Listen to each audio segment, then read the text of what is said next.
the live recording with that. And so, as I say right now, last week we had about 4 people join. We only have me and you right now, so I'm gonna still go through the actual process. So you guys, hello everybody, welcome to week 5. This is week 5 of our Zoom. I hope everyone is actually staying safe and sound because this corona virus ordeal pandemic is very real, you guys, and it's very active. And I know here in the state of Louisiana it's very active. So I'm taking all precautions on my end to kind of just really stay safe during this time. With that being said, we do have a couple housekeeping things that we're gonna jump into before we actually dive into the actual learning for this actual week. So the first thing is we're currently at week 5, you guys. This class is really moving. And remember the deadline of April the 20th. There was a deadline for to have any assignments that you haven't completed from week 1 through week 6 done. So that means week 1 through week 5 assignments you have until April 20th to make sure those assignments are complete. I just don't want the time to sneak up on you and you run out of time and can't complete an assignment because you've forgotten the deadline. And I have to set that deadline because the next week after April 20th is the last remaining week, and then I have like a 1-day turnaround to actually make sure all your things are in and graded, and then your final score or your final grade is transferred to the university system. So it's very important that you complete those things because it'll take me less time and just really trying to make sure I'm grading and then trying to get everything finalized for the university in 1 day. The next thing is to please start looking ahead. Again, I stated it on the last Zoom, but please start looking ahead at the assignment. Some of you are working ahead anyway. You're really just going, and there's no problem with that. Remember, I'm going to go week by week, but you are more than welcome to work ahead and knock those assignments out. I just don't want week 6 you got a paper due, and week 7 you have a final project due, and I know that takes a little more time than those forms and those videos will take. So I just want to make sure you are kind of pacing your time to make sure those assignments are done and in.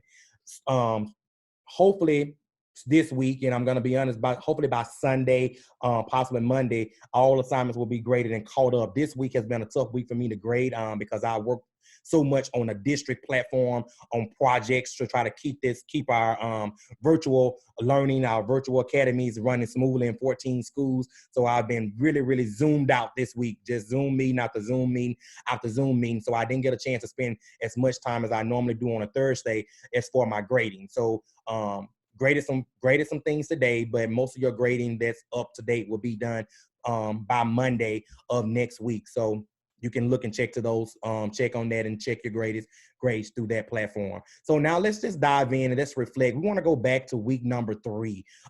Again, this is week 5. We want to go back to week number 3 because I want to reflect on assignment that we had because it was it had some meat to it, and I really want to bring that meat out of it. So that trauma sensitive survey that we had, that you had to do with your teachers and get feedback from your teachers on what your teachers thought about your campuses as relates to trauma informed, culturally responsive management and organization. You guys, I want to bring in and highlight some trends that I saw with that work. And so one thing I did notice that with the community partnerships there was a strength for most schools. You guys, that speaks volumes, and it's very refreshing to me that majority of you said that there was a strength at your school, because a lot of times I find it's actually a weakness. A couple people did say it can be strengthened at their schools, but majority say that it was a strength. I find that in most of our Title I schools, our inner city schools, our urban school systems, that's it's not a strength. And principals do not do a good job or intentionally making sure that it can become a strength or intentionally attending to it, because they are so heavily focused on curriculum, teaching and learning, tier 1 instruction, until they just let it go by the wayside, where there's a lot of possibilities in that. It's so also important, not only for creating a trauma sensitive campus, but it's also effective in addressing the whole child, the needs of the whole child. A lot of times our district provides us with resources, our school have resources that are accessible and able to help kids and families. But you guys, there are many instances where our scholars and our scholars' families need more than what the school can offer. They need some outside resources and some outside some outside help. So it's very important that principals and leaders and we as educators, we are going over and beyond to really bring to truly just really bring that community piece in, and bring that community aspect to life. So you guys will think about that, talking about how can we bring those agencies and those services to support those families and children through two lenses, through a basic needs lens, a health needs, and also through an academic approach and an academic needs. It's very important, you guys, that we do realize and we do kind of keep at the forefront that students do not exist in isolation, but they are deeply rooted in their families, in their communities. That's a big piece of our students and the scholars that we serve. So the more that teachers and leaders can do to connect those families and communities to the learning opportunities, the more responsive that our classes can become overall, or our campuses can become overall, when we're talking about culturally responsive, making those connections. And so again, I like to give you theory, of course, because it builds your background knowledge, but I also like to give you application. And I think that's one piece of me as a professor that I do bring on board as a 21st century professor. I'm just not theory based, just theory. What the book say, what is research saying. I want to bring you life experiences so that this work is possible in these schools. And so I want to go again. I oftentimes always give testimonies and reflect on when I was a principal of a transformation setting of in a couple situations in a couple schools. So as a principal, you guys, when I think about bringing this community piece to forefront, some things that I did when I had to go take over a school that was a struggling school and have to really transform it within 1 year. You guys, I've really had that at the forefront of my mind. If I'm expecting these kids to perform in this tremendous growth in a 1 year process, I got to make sure I'm attending to all the needs as the whole child. I just can't come on here and give them my passion and give them all that I got, and then thinking it's gonna transform them that quickly. I got to have everybody on board, and so I got to be attentive that, hey, some of these kids come with no uniforms on. Some of these are with dirty, unwashed uniforms. Some of these kids come hungry. Some of these kids come sexually abused, verbally abused. They come with all these ACEs. I got to make sure I have I'm proactive by having some systems and things in place. One of my biggest things was when I took over the school, my reading proficiency for the campus was 21% proficient. So my entire campus was 21% proficient with reading. So that means I had a huge population of students who could not read on grade level. So I had to take all those things in consideration. So my thing is, if I wasn't proactive by bringing in community and using the community, I was going to have a high discipline, because when kids get frustrated, they normally act out. So some things I did was, you guys, I partnered with the food bank.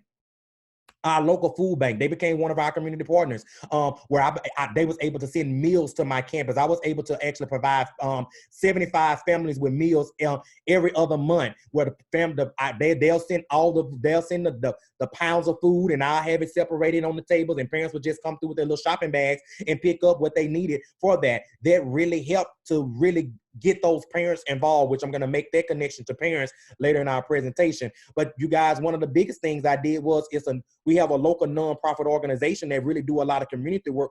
It's called Community Foundations. I partnered with them and I reached out to them, say, hey, I need you. And they were like, hey, what can you do?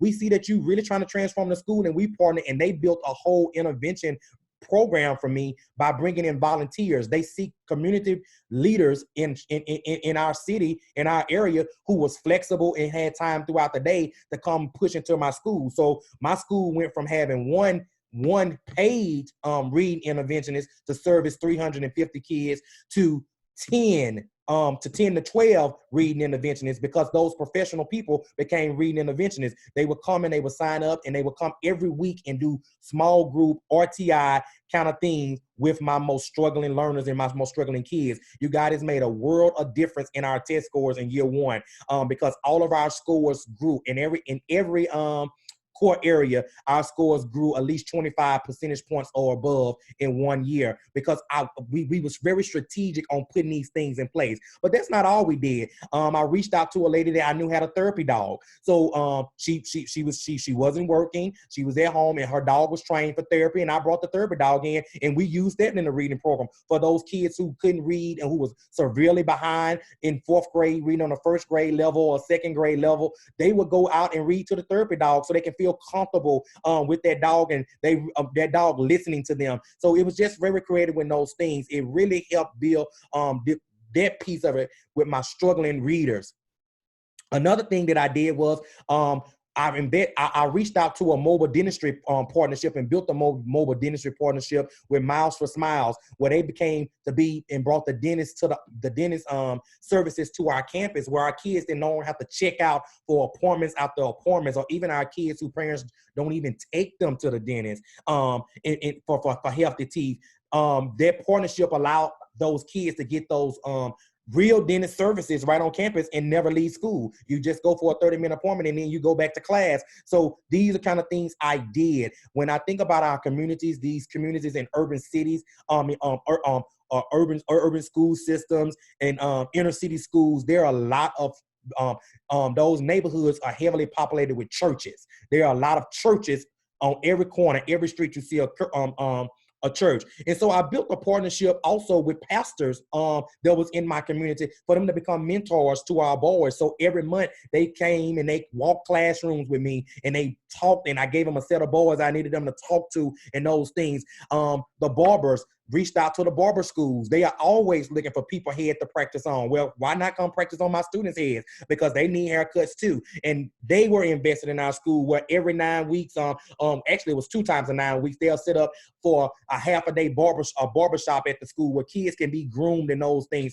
You guys, it's just so much that me and my team did to really bring in the community in our school, and the community really felt that they was a part of Midway. So my thing is they had pride because I know that I'm really giving these kids at Midway something that's going to really help them. And you guys, with this all being said, it addressed all the needs of our scholars and their families, where it increased the chances for our kids to go to class and be successful. I wasn't worried about being hungry or I hadn't eaten, or I wasn't worried that my uniforms were filthy and my parents can wash my uniforms, because I knew we had a uniform store or a closet at the school where I can just say, hey, I need a new uniform because this one is messed up. We just built those supports in place. I'm not worried to take a chance and be a struggling reader in class because I know that my volunteer, my personal reading intervention is going to come later this week or later today to let me read to them. So it just really built a true culture of that community being in there. And being supportive and doing supporting around teaching and learning, but also all those other needs that our kids come with. The next trend that I want to talk about that I saw was the collaboration of and linkage to mental health. You know, most of this trend was more in the area of a weakness or absent from the school. We don't see a lot of it in our schools. And that trend doesn't surprise me from being absent in schools, you guys. But what does surprise me about this trend is the why behind it. Why do we think this is absent? You guys, with mental health being an issue and it's being at an all-time high doing this in today's American schools, where where kids are coming with mental health issues, you would think districts would be more proactive and really push for trauma-informed campuses and culture responsive teaching and management because of that mental health ACEs and all of those things are on the rise in our urban cities and in our inner city schools. But you guys, it's not. So even when I think about the districts who are now coming on board, and like my district is currently coming on board with it, but it's still pushed out in a more isolated approach.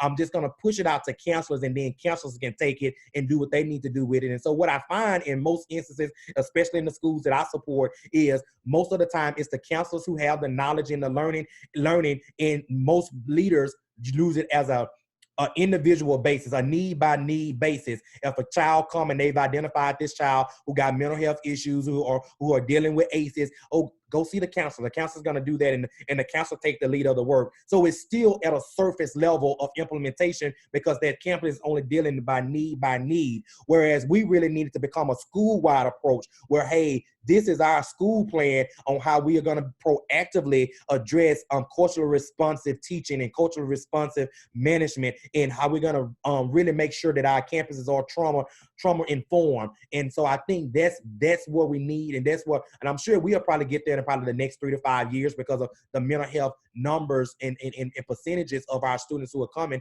is on the rise. But that's what I normally find that I can see why most of you say that it was a weakness from your school, or it was kind of more absent from your school. Your school needed more support around their pieces of work, or why your teachers said that your school needed more support around their work. It makes a lot of sense.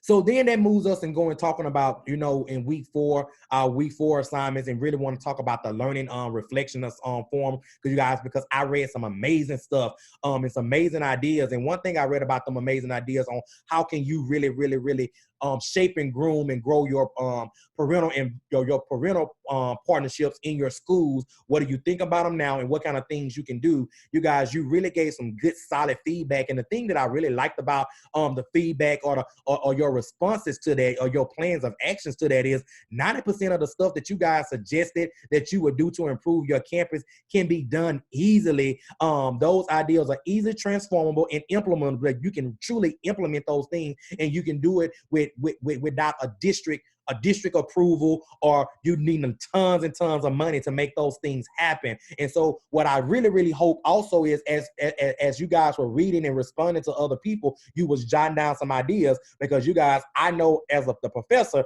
I was jotting down some ideas. I'm like, wow, I didn't think about that. Or wow, that's a good idea. Or wow, I'm going to recommend this to a school I know who's struggling with this. So it was some really good stuff that came out of that. So if you get a chance before this class is over, make sure you go back to week 4 into the that trauma sensitive form, and look and just really look at what the ideas that most of everybody was putting, so you can take some of those things away. Because you guys, I can already see it by the quality of your work. Although some of you are required to be teachers, trying to go into, we already have some teachers already in the field and doing great work, and we have a couple of leaders also that's in this class as well. So from all avenues, you guys, you can take this learning and you can apply it, because my thing is, great leaders need great leadership teams and great people to lead committees. And so you will find yourself in some of these positions where you can give this good feedback and say, hey, y'all, what you think about this, and what you think about this idea. So it's very, very important that you guys, you're taking those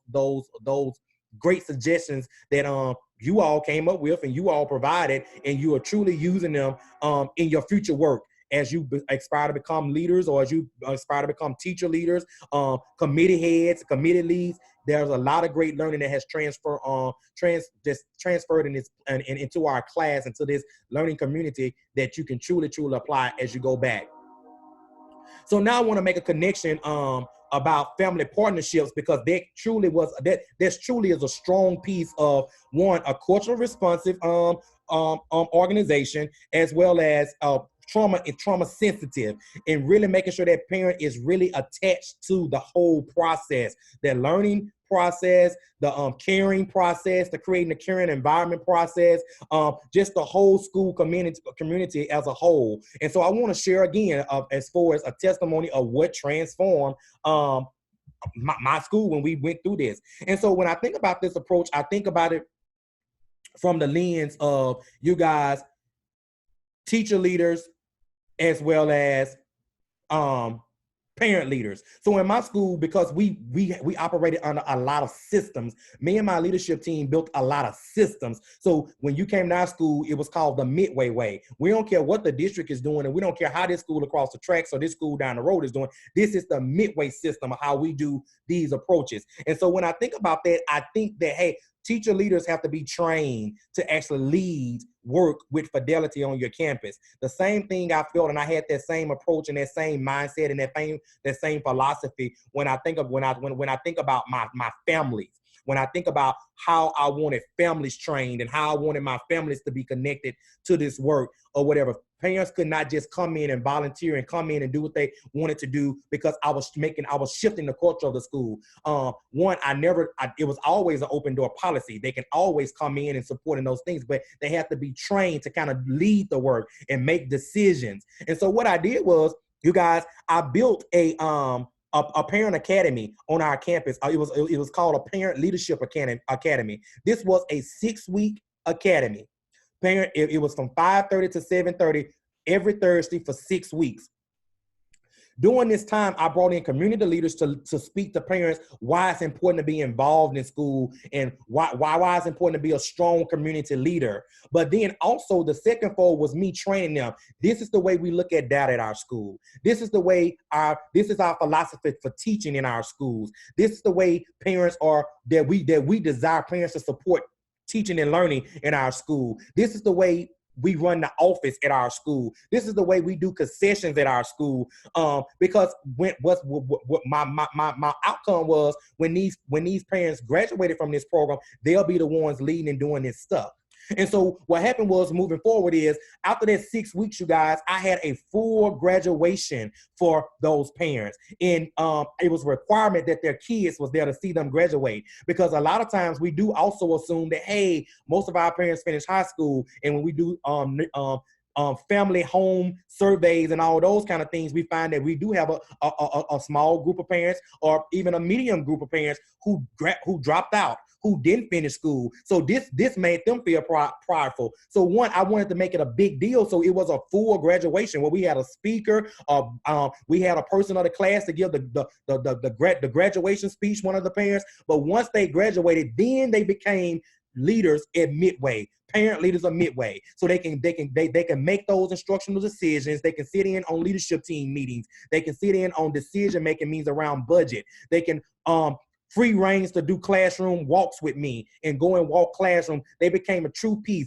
I made sure I had release time for my office clerk and for my secretary, and I made sure parents could sit at the front office and still carry on our culture with those bubbly faces and those connecting to people through phone calls and really making them feel the presence of our school. The parents was trained to do those things, and it just truly freed us from a lot of things. But one of the main things, you guys, that it did for us is all of my parental involvement stuff, I shifted over to them. So those 20 people who graduated from that, they began to lead that work, where then me and my team could just focus on academics all day long. We can be in classrooms for at least 90% of our day and just really focus on academics, because it was those people who I charged with, it's your job to get parents here now. You are a leader. I need you to be the voice. I need you to check the pulse of our campus. I need you to make sure you're checking the pulse through parents. What is parents thinking and feeling about our campus? I need you to let us know if we can do something differently when we having all these family nights, these events, these after school events, these during the day events. I need to make sure that you are the people who are bringing them. Each one of you are required to get 10 parents here. You guys, it shifted the culture of our school. All of our events were full because those teacher leaders, those parent leaders were now fired up and charged to lead this work, because one, they felt important. They felt like they were an administrator of our school. And so they wanted those assignments. So it really freed up my team, because 350 kids, we are a small school. And when you're talking about human capital and making some good transformational change, you need all the hands on deck as possible to get to put their lenses on instruction, on teaching and learning. And so that was my philosophy. As the more I can push off our plate and let others do, that we can be in classrooms and really focus on teaching and learning, the quicker we can change this school academically. And it worked. So that's just a testimony on how I and my team went about being strategic on making sure we was building those relationships with parents, but it was really high quality, where we use parents to our true fullest potential.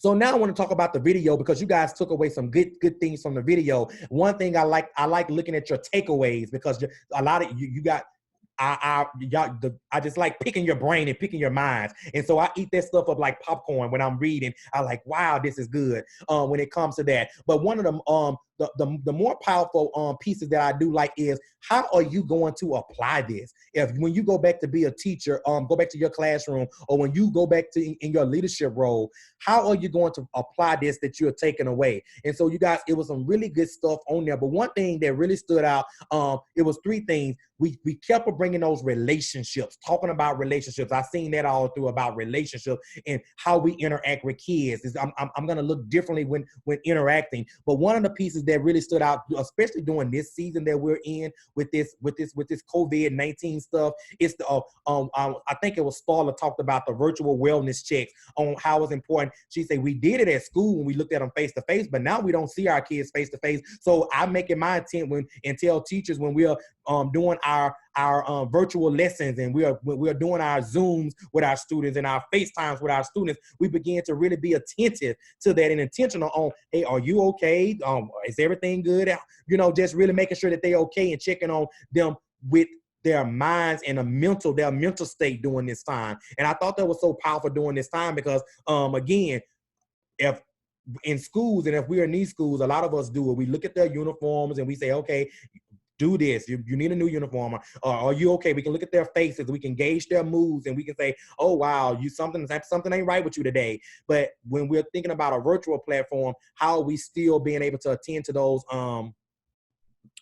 trauma-sensitive needs with that? And then Emily sent an article to me today, and I'm going to post it. When I post this video, I'll post that article on how do we really support trauma-sensitive and trauma-informed through a virtual platform. It's an easy read, a quick read, got 4 points on there, really, really, really, really good stuff on how we can really make sure we attend to the trauma and the sensitive and the cultural responsive part, as we are moving and shifting most of our districts to a virtual platform. So then that brings us up to this week. Again, you know, of course, we got the video form where you're going to watch the videos and make your connections and how you apply. But one of the main pieces that's very important this week is Chapter 5. Oh, my God. Chapter 5 is so important, you guys, because it brings everything we've talked about to life. Everything we've talked about for these 4 weeks comes to life in Chapter 5. Really goes to talk about classroom management, being about that their restorative practice and their restorative discipline, meaning the disposition, our dispositions with it, our mindsets with it, how we approach discipline, that it builds on the foundation, you guys, the foundation that schools are really truly places where kids should be expected to make errors and mistakes, but they should be expected to make them but learn from them. Kids should not be scared to take an educational risk at your school if it's truly a cultural responsive place. But they should be able to become more reflective and reflect on what they're doing. And so it goes deep into that. It also goes and talks about the 5 goals. Chapter 5 talking on 5 goals of how do I build this restorative discipline, what strategies, what informal strategies, what approaches I do, and the 5 goals that a restorative platform have for kids and build in for leaders. Number 1, the first one, and it's no surprise that's why it's number 1, it says it's a positive relationships.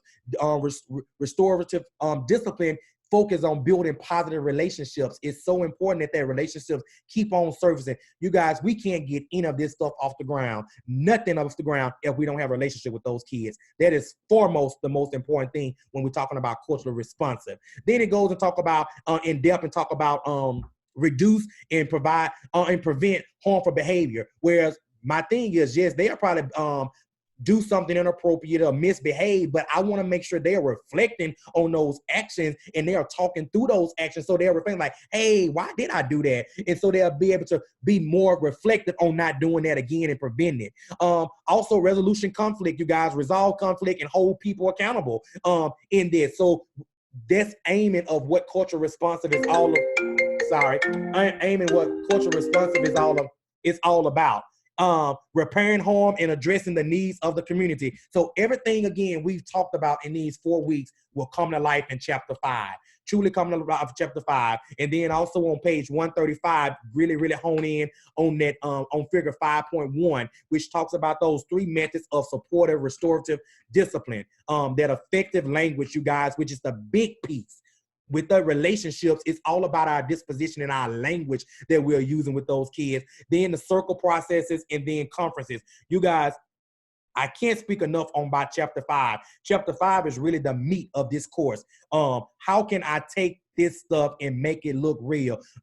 Dr. Rainey has provided with a lot of theory. Our classmates have provided us with a lot of theory and then some applications. But I want to go back to my classroom and I want to truly change my classroom to be culturally responsive. Chapter 5 is that chapter. It talks you through the process of how to set that up. But the other thing that I like about it for my leaders who are already in leadership positions, it also talks about and gives suggestions on how to do this from a school-wide system. And so as for my teachers who are currently teaching in the classroom, I really want you to look at it in two folds, where I want to look at it, how does it directly impact me and my kids in my classroom, but also how can I offer guidance to my leadership team on, hey, this is a school-wide approach. Because I think the more we start thinking school-wide and the more we start really sharing to our leaders of why it's so important during this time and this season, and also just schools today, why the cultural responsive approach school-wide is so important, is the more leaders will begin to start thinking and being intentional about doing it and why they're doing it. Like some leaders are doing some good stuff, but they're not intentional about it. They're just thinking of it and doing it. But the true reason why our kids need cultural responsive teaching and cultural responsive management. So it's some good knowledge there. So I think that's pretty much all I have. I'll talk you to death about these kind of things. So I'm going to open it up for comments or actual questions about it, and then we'll kind of end our call. So do anyone have any questions or actual comments they would like to make at this time? I have one question. Yes. So, and I'm guessing Midway was primary. It was pre-K 5. We started off with pre-K 3, then we built a whole nother section and brought 4th and 5th grade. So it's kind of like another school. So it was pre-K 3 at first for 3 years, and then I was there for 2 years of pre-K 5.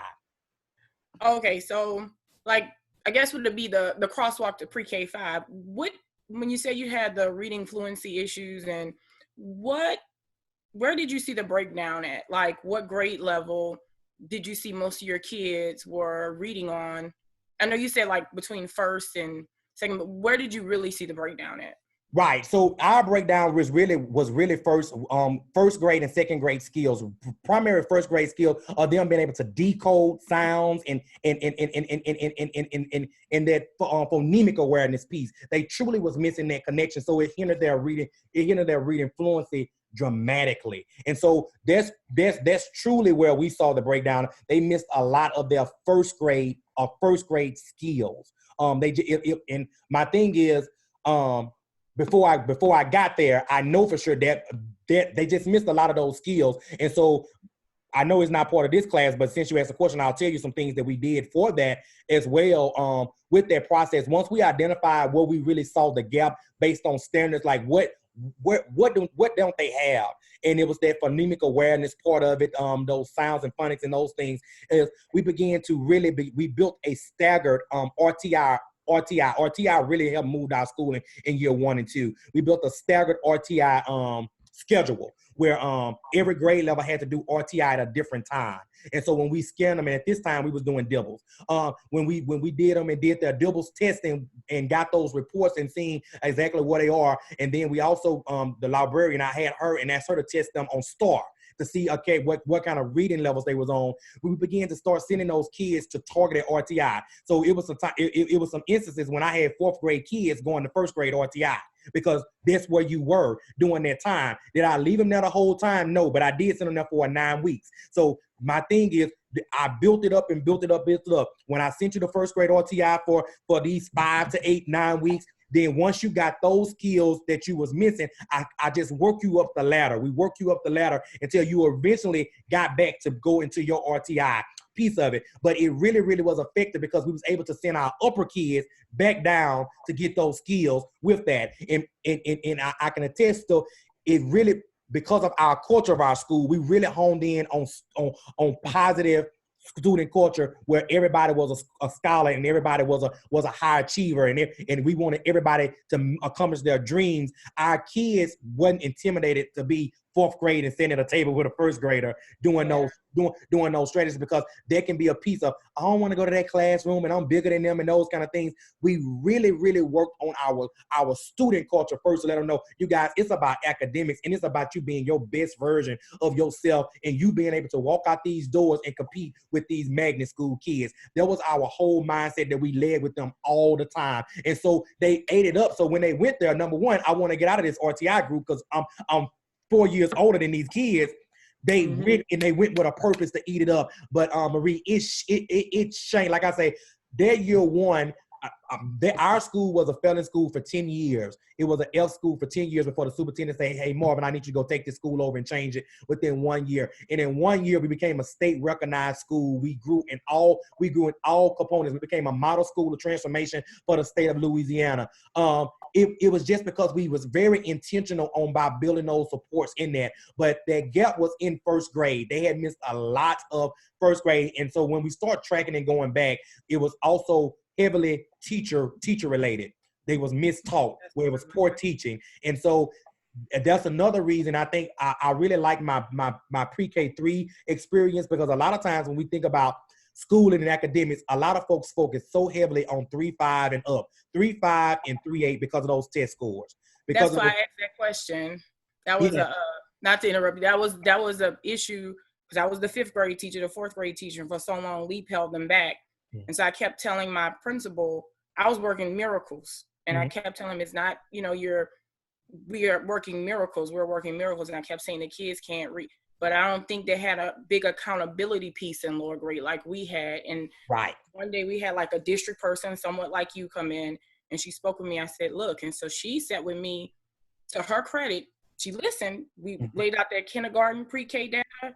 And she said, here's the problem right here. They can't read. And I kept saying that. So we can't teach them how to read in 5th grade. By that point, we're trying to give them strategies to get them through these teacher tests. But, and that's what we ran into. That's why I wanted to ask you that. It seemed like when you said that, as soon as you said it, I was like, that is a problem across not as much because we see the LEAP is not holding them back, but I really see that pre-K 3, they have dibbles, and some people dibbles and some people dabble. And so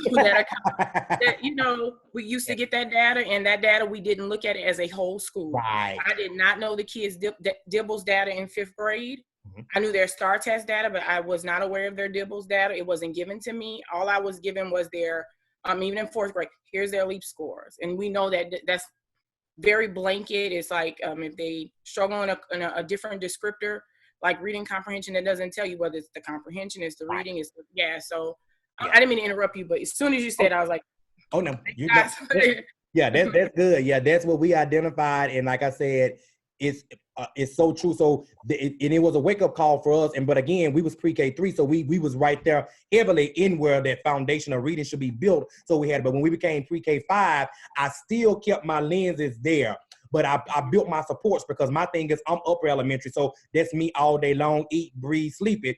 But my leadership teams that I built, who really had a strong foundation with reading, I made sure that same level of accountability. I'm going to hold these teaching teachers accountable by having my weekly data meetings, my weekly data talks with them to make sure they know exactly what they're teaching. I need the same accountability for our pre-K 2 teachers, especially that kindergarten and those first grade teachers. I need that same level of accountability because our gap will not close unless we make sure these kids are going to 2nd grade as fluent readers. They are really, really reading. I said we can't continue to just put band-aids on it. And what we saw, like you say, it was a miracle. And I say it wasn't nothing but the grace of God in year 1 because we had put so many things in place. But we did find that my 3rd grade teachers, they was teaching for the first 9 weeks. They was teaching a lot of stuff that was not on grade level because they had to close gaps. So by the time those kids got to by February, it's not really when it's truly when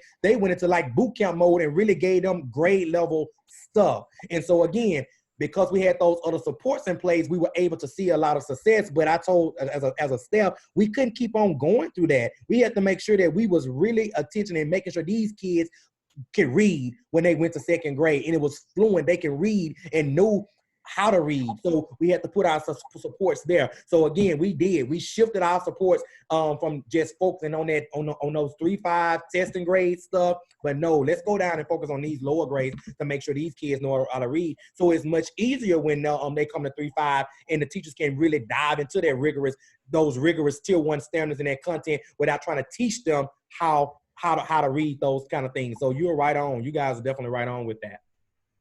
Yeah, that was my question. Thank you. Okay. All right, y'all. So we're gonna wrap this up. Thank you guys again for being attentive and participating in all of those things. And I'll post this within the next 2 hours. I'll end the call and post in the next 2 hours. And again, you guys, it's very important that you understand that this is a time where you truly need to make sure that you are staying safe. I know you can't have the normal traditional Easter celebration and Easter family time and all those things, but happy Easter weekend. And you guys, I'll see you on next week. We're going to end with our motivational chant that we always do, that I truly believe in, is excuses. Excuses are tools of the incompetent. They are used to build monuments of nothingness. Those who specialize in their uses are seldom capable of doing anything else. Therefore, on today and any other day, when talking about culture responsive management, culture responsive teaching, and also when striving to get this degree, I will not, I shall not, we will not, we shall not engage in excuses. Have a great weekend. Thank you.